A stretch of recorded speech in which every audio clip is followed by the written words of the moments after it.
So the thing about wealthy leftist elites is that they don't know why they believe the things they believe. I mean, they know which way the wind is blowing. They have a sense of what they're supposed to believe. It's a feeling, really. It's a sense of what will be acceptable to the other leftists around them, but they don't know why they believe it. Again, it's just a feeling, and times like these, it can get awful confusing for them. But here's the headline. The View's Sonny Hostin says Hamas is no different from the Proud Boys. Go ahead, Sonny, you want to say something? No, I look at this from a legal perspective, and I think that we all know that Hamas has been designated a terror organization, just like many other terror organizations have had this designation, like the Proud Boys here in the United States. Well, if you want to sound like an idiot, you can also say that you want to look at it from a legal perspective and then compare an actual designated terror organization like Hamas to an organization like the Proud Boys, which is not a designated terror organization, because that would be too idiotic even for the Biden administration. It's a drinking club that got in fistfights with Antifa, and one guy shook a fence on January 6th. And, well, let me just check my notes here.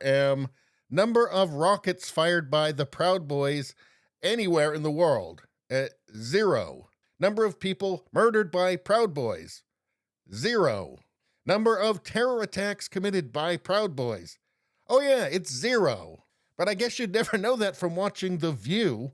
And again, I restate, these people don't know what they believe, and they don't know why they believe it. It's just a feeling. That all felt right to her. Everything she just said, that just felt like the right thing while she's struggling with her moral confusion at the moment.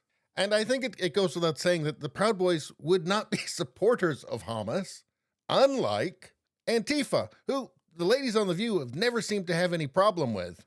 Hear from Andy No, who covers Antifa all the time.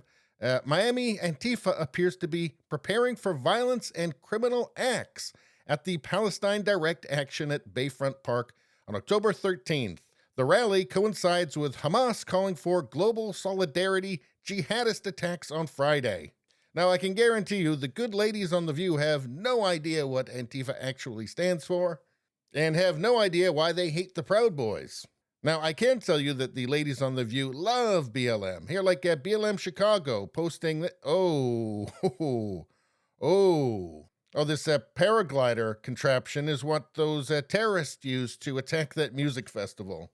It makes you wonder what the motivation is for even just mentioning the Proud Boys here.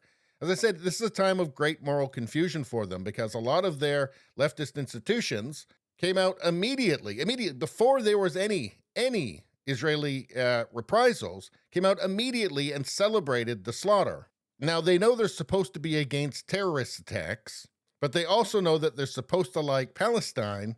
So I guess with all the cognitive dissonance going on, just throw Proud Boys in there. I guess the Proud Boys are like Trump with them. When they're not sure what's happening, just find something you can blame that all the people at your next dinner party aren't going to get mad about. Now, in her labeling the Proud Boys as a terror group, she might have been getting confused with Canada because Justin Trudeau, in one of his idiotic virtue signals, did designate the Proud Boys as a terrorist entity in Canada, even though I've never even heard of them getting into a fist fight in Canada. But of course, it's all par for the course of the drama teacher regime of Justin Trudeau.